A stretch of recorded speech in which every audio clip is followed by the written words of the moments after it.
Good morning, good afternoon, good evening, or wherever you are. This is my 2 Cents podcast. This week I'm going to be talking to Quincy Verkolf. Quincy is a really old friend of mine. We go back about 20 years, 20 odd years. He even has a bigger beard than me. That's a joke, by the way. But today we were talking actually a few weeks ago around the topic of outsourcing. We both worked in outsourcing, and I did it mainly in the beginning of my career. But currently I work with quite some startups who are outsourcing their development. And there's a lot of challenge when making that choice to outsource. But moreover, there's a bigger challenge when making sure that you achieve the benefits and the flow when working with an outsourcing party. Well, Quincy is actually a specialist in this area, and I invited him to have a chat to hear his 2 cents on why it's so difficult, why it could be difficult to set up an outsourcing, work with an outsourcing partner, and how can you organize that better? Welcome, Quincy. Can you introduce yourself? Yeah, of course. Thanks. So yeah, true. We know each other for a long time. Of course, we cannot say it's 20 years because that would mean that I'm getting really old. And basically that's also why the beard is there, because I have to make up for the hair that I'm losing on top. Other than that, no, true. I'm basically, I think in IT now for 15 years, always being the guy between business and IT. So I'm not a technical person, as you know, of course. Yeah, playing a role between those two important parts of the organization, especially when you talk about making sure that you're successful in software development. So basically, yeah, that's where I come from, and that's what I do still today. Cool. So last time we were talking about the outsourcing you guys do. You guys mainly focus on outsourcing and then development part and cloud solutions, I understood. From the discussions I have with quite a few clients, or not the actual discussion, the things they tell me continuously is that they have a big concern with their outsourcing partners in respect to achieving that flow between their organization and how they work with the partner, getting things resolved, like bug fixing, etc., during the timeline, which have to be done fast, the priorities. It seems that organizations struggle with, how can I build that extended team as part of my own team? I think you have a really good view on why that's happening. Yeah. So basically, what we see often, and of course we talk to a lot of customers and clients of us, but also in the market in general. What we hear is often a sort of negative tone related to outsourcing your IT development. Or your DevOps, or your cloud solutions. Doesn't matter, it's all the same. What we see, especially when people try to outsource to other countries, is that there's a difference in culture, there's a difference in mentality, and a lot of the parties that we speak to often make the mistake, and it's a simple mistake. They do really treat and see those parties and partners as outsourcing, as it is an organization that you just yell at and expect to get something really cool in return. And basically that's not happening. It's the same with your own people. If you cannot tell what your product vision is, if you cannot tell what your strategy is, how you want to make money, where your business case is, and you cannot explain that to a developer, he will never give you value adding solutions, right? That's impossible. And if you do that towards a company somewhere in a different region with different mentality, with, for example, a huge hierarchy, then you cannot expect to get success if you cannot manage them. So what you need to do is treat them as your own, treat them as your partner, treat them as the people you work with every day, which basically means that you need to translate. And that's the foremost thing we see companies making that same mistake. Yeah, I outsourced it, and because of that, it's not my problem anymore. But that will not work. Well, I think you're right that you mentioned a few things which are interesting. Actually, this culture and mentality. I generally work internationally, and that means that I have to adjust to how I communicate, what I communicate, how I involve people, how I engage with them. Some things which are normal in Holland, you can't do here in Spain, where I'm located now. But the same thing with Eastern Europe. So that culture and mentality is really important. Personally, I also think that values are really important, because I agree with you. If you set up an outsourcing partner, are you choosing for someone to outsource and to throw your rubbish into a different bin and try to fix it over there? Or are you searching for a partner which effectively is part of your organization?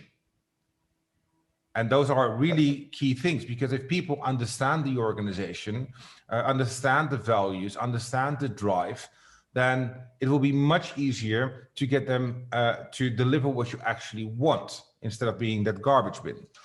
Now, I see a massive difference between clients which are in a startup phase and clients who are in a scale-up or even enterprise organizations, which are settled organizations, in why they make those choices and how they do that. If you look from a startup perspective, because there comes the fun part. From me, and I'm generalizing, by the way, so if you don't agree, I'm happy to have a chat with you guys. Just give me a buzz. It's going to be a nice discussion. But startups for me are organizations which have, they have not really a vision on where they're going, but they have a feeling on what's right. They have a motivation.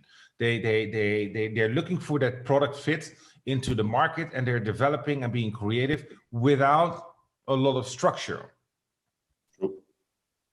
True. You look at scale-ups, you start building that structure and you get more and more rules. And when you look at an enterprise organization, it's a rule-based organization, which probably maybe lacks the agility. If you look at the three phases, in respect to outsourcing, what will be the key benefits and things you could share from a startup level, scale-up level, and for enterprises? What are the three differences you see currently when you get a demand for outsourcing? Yeah, so let's also be honest, and you know me, sometimes I'm a little bit too direct, but basically that's who I am, so I cannot change that. Yeah, I can change it, but I don't want to change it. But basically, what we see, if you're talking about all these three groups, if you divide them, there's one big reason that companies are still outsourcing towards other countries. Look at the Eastern of Europe, look at India and stuff like that, and it's price, right? Let's be honest, it's price. That should never be the reason, that's something else, but there's a lot of other benefits. And if you start treating your outsourcing partner as a partner, then especially when you're in a startup, for example, and we see this all the time, startups have great ideas, right? They're agile, they can do whatever they like. There's no rules, there's no investor, no big investor that's trying to ask for numbers and figures all the time. So you can really focus on doing business. And that's why you see that a lot of startups go fast. And go fast, you can easily reach that with outsourcing, for example, part of your development or maybe your entire development. We see that often because, for example, if you take one partner that can do your end-to-end flow within IT, build up your delivery street, build up your cloud solution, or if you want it in your own hardware, you can also do that, of course, but nowadays everything is cloud, then you can speed up really fast. And the only thing that you have to worry about is getting that business, getting those investors, because you want to grow. And that means that if you have an idea and you get the right people and the right partner, for example, get your business analyst or get your product owner in that team, then you can focus on the things that you need to focus on. And you don't have to worry about every tiny bit in your startup phase in terms of the flexibility on your IT. So that's a huge benefit if you're in a startup. In the second phase, as soon as you get that investor, as soon as you get that money in, then you need to professionalize, right? And that's the scale-up phase, basically. And it doesn't matter which type of method you use, if you're using the Rockefeller habits with the scale-up methodology, or you're using Scrum, etc., it's all the same. Trying to stay a logic thinker, trying to stay innovative, but also be able to get your, let's so to say, blue collar in your structure where you get the right people in, where you grow your business, where you start your reporting, etc. You do your stakeholder management. And in that particular case, this partner should be able to grow with you and be that stable part of your organization. Of course, when you're a scale up, something else comes into play. And that's what we see with most of our clients, because we are doing a lot with scale ups, is that at that point, the investor is also going to demand that you cannot put your entire IT organization out the door. Because where's the value, especially if you have a technical product? And at that point, you want to introduce your own people, but you have the time, right? That partner is not going anywhere. He's making money through this model. And you need to be able to integrate your own people in that team, and maybe eventually even take over with your own people in total. And that's also where a huge benefit is for the scale up, because you have your stability, you can focus on whatever you need to do. And that's not easy, right? Being in a scale up is not easy. Most of these entrepreneurs come from a small idea, doing everything they like, doing everything they feel, and now all of a sudden they have to report, they have to talk to stakeholders, etc. So it's giving you stability. Of course, everything starts with the right partner in that, but if you are open about it and you treat them as your own organization, then it can really make sure that you're scalable, stable, and you can continue your growth. So one of the things I always find interesting is how organizations select a partner. What are the key drivers of selecting a partner? And you mentioned its price. I remember when I was doing a lot of those outsourcing part, we switched outsourcing partner every 2 years, renegotiated the price, did an RFP, got it out, and got for the cheapest price, and started handing over a massive, complex process. But there's more. What would you suggest organizations do besides looking at price? How could they assess that an organization is the best partner for them? And especially when you're in the startup and less experienced, how do you look at the search for a partner? Yeah, how do you select your own personnel? Right? You look at competences, you look at core values. Is there a fit? Do I like the mentality of the person? What kind of things is he asking for? And you should do the same with your partner. In the end, every partner wants to be there for the long term. And if you have a short project, then it's really a project. Then, of course, you can get your scalable, let's say, flexible skeleton around your own organization. But that's a different reason to hire either a contractor in your own country or someone that you put on your payroll, or even outsource. So when you select a partner, you really need to talk about stack. What is my technology stack? Where do I want to grow? What is my future? And if your partner can answer those questions and is in the same page in terms of what he's going to deliver, then basically that's the start. And of course, make sure that you work agile, make sure that you work in iterations, right? Make sure that you test, that you get that feedback loop up and running. You need to put time and effort into it. That's basically what I'm saying. You cannot think you throw it over the fence and get something in return, as we said earlier in this conversation, right? Yeah, I think that's a really important thing, because we started with this topic, throwing things over the fence, and then from there on expecting that things will happen. That's not the way forward. I think we all can agree to that one. Now, we mentioned just now the startup and the scale up. You gave a bit of an explanation. I'm not sure if this is still the case, because I've been out of that enterprise part for quite some time. But what I remember is that we were doing quite some projects where we were trying to, is cloudify a word? Yeah, we use it, so. Okay, so now it's a word. So we want to cloudify our old enterprise resource systems.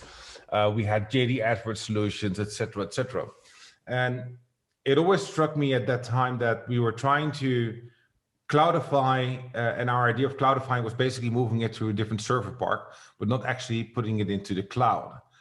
I think many organizations still make that mistake, that they have a solution which they are partially rebuilding to make it ready for the cloud, but actually not completely rethinking on what it actually means to be in the cloud and changing your model around that.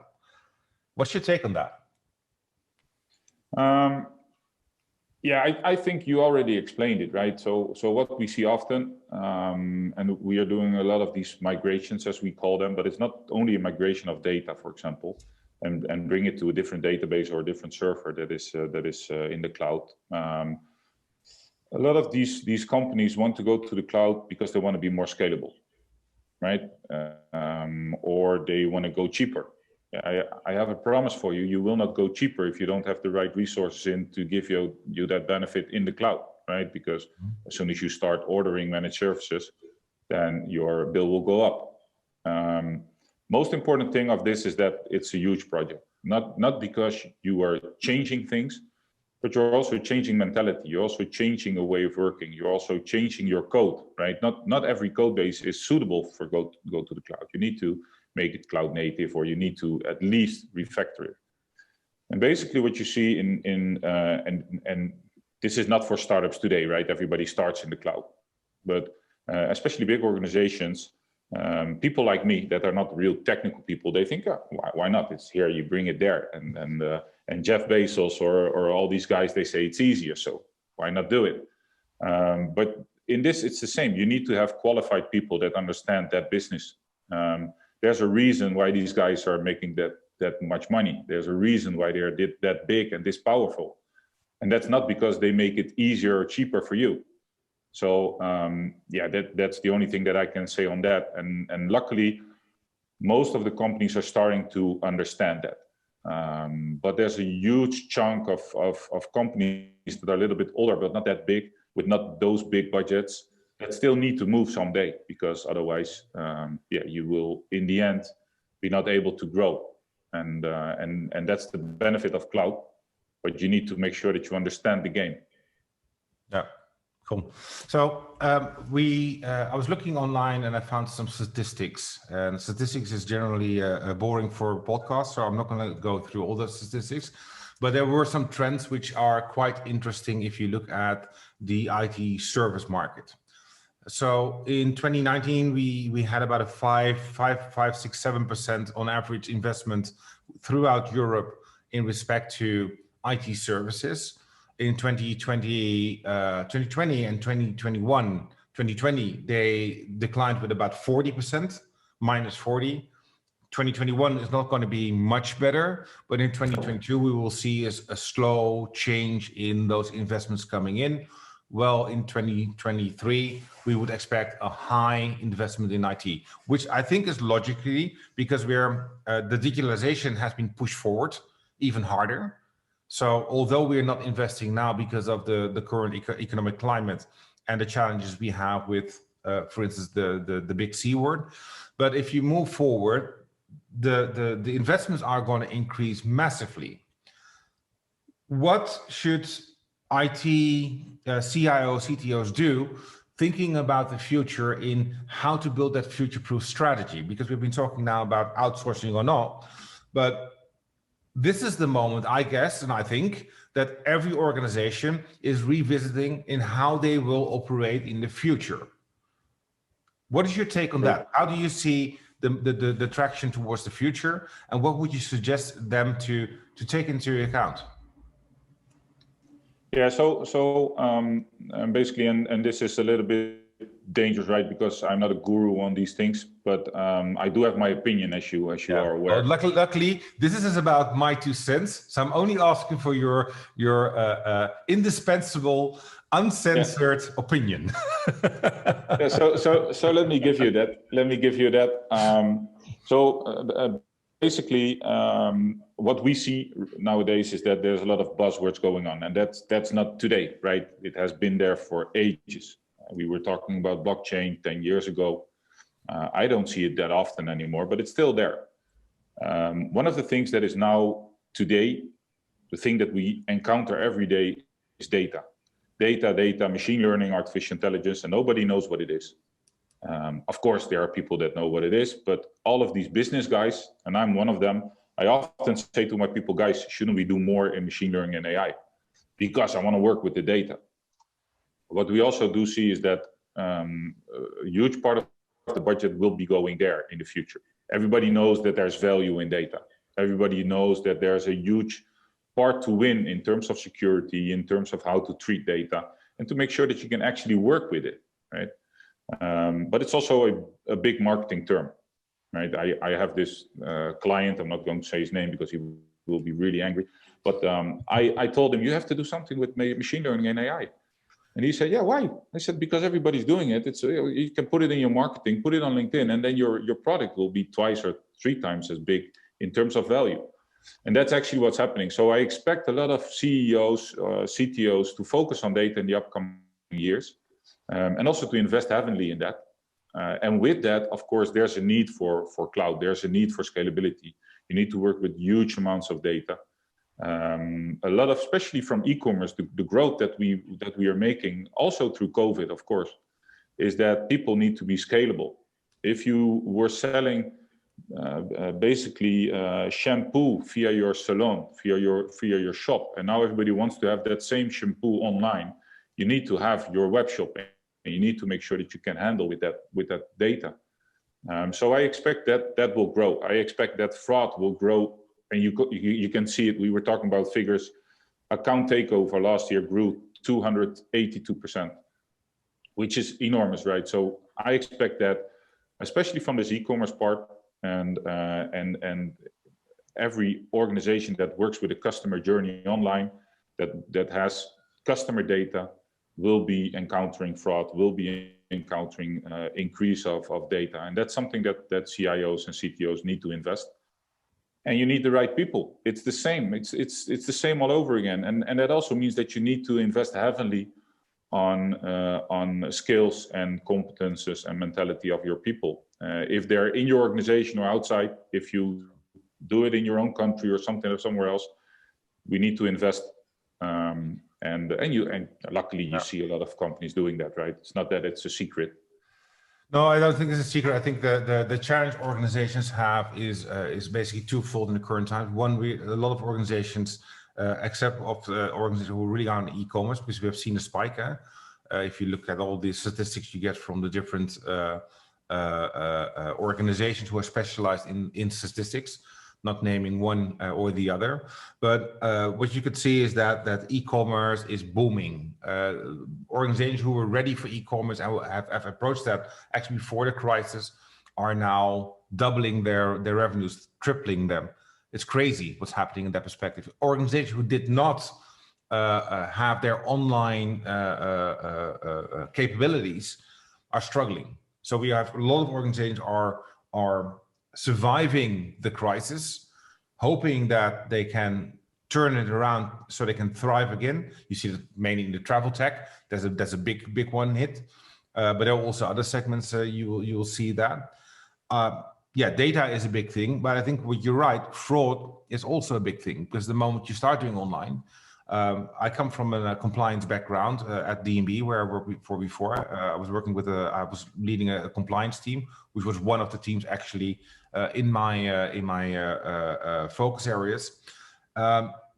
Compliance is a hot topic if you look at transforming your organization to online, especially with the vendor and supply management process. But that's another topic we're going to talk about in a few weeks. I've got someone talking about the compliance space, and I think it's going to be really interesting for the audience. So Quincy, looking at the time, we intend to have for about a half an hour podcast. I think we have had some cool value-added information for the audience, but I think it's also good that people get to know you a little bit more and what you guys do as a company in relation to what we have been discussing today. So maybe you can tell a little bit about the IT Solutions. Yeah, I can. So thank you for that, by the way, because it's also commercial, right? So that's nice. But talking about the IT Solutions is basically a young company. We are an IT company. We serve clients, especially in the Netherlands, basically with remote teams. So what we sell is end-to-end Scrum teams, which means, in my opinion, means that we can do basically from building your pipeline to start developing code. We are an AWS partner, for example, but also experienced in the other clouds. So we can build up quite easy the pipeline to develop. So that's why we're also working with a lot of startups. And next to that, basically we deliver a full-fledged Scrum team. So together with the product owner, that's also the reason why we have those product owners on site with the client here in the Netherlands. So these people work in the Netherlands. And we work basically hybrid with most of the development capacity in Hungary and Serbia. Basically, and that's also why I come back to mentality. That's the reason why we chose for those areas is because of mentality. We have a good fit in directness, in hierarchy, and all these things. There's a great level of education in those countries. That's why we chose that. And that's basically what we offer our clients, is to have a remote team, but it's your team. In the first week, we always ask a shirt, a t-shirt, or something to wear from the client that we start. So our people really actually have that color on. And that's also why we say it's really partnering. Most of our clients are with us for the entire period of time that we work from them. And we are basically part of their team. And sometimes we do it with a couple of people being part of the Scrum team, but usually we do it with entire teams. And that's basically what we do. We're a small company, 50 people, two guys overhead, myself and my partner, and the rest is basically developers. There's no, we don't believe in having, of course, when you are big, you need some overhead, but we don't believe in that, right? Our people are the product. And they sell themselves, and that's basically what we do. Well, what I really like, and what I'm hearing also coming back in the podcast, is it's all about people. It's all about people, connection. And one thing I will take away from this one is that when you make a choice for an outsourcing partner, it's really vital that you don't hire a partner, but you extend your team as a takeaway. True. I think that's the main takeaway. And to give you a nice example, two of our biggest clients, they're basically now outsourcing everything to us. So they ask us to pick up the DevOps, to do the 24/7 support, etc. But we also have the same way of development plans, etc., as the customer. So, for example, we work a lot with the scale-up methodology. You have your core competences and your core values, and the core values of our clients are the same as we have with our people. And that means that we are the same. We're one team, and that's what's bringing us success. Yeah, that's really good. That's really good. So to complete this one, it's about people. It's about people. It's about culture. It's about finding that fit. It's all about making sure that you work as one organization, one team, one mission. I think we covered actually quite a lot. For the people listening in or people viewing this video on YouTube, if you want to get in contact with Quincy, just DM me, send me a message, and I will connect you guys so you can have a chat. Quincy is, I'm going to warn you, he's really direct. So be sure that he will tell you what he really feels and what he really sees. But the good thing about that is that you always know that you're talking to someone who will not cut around the bush.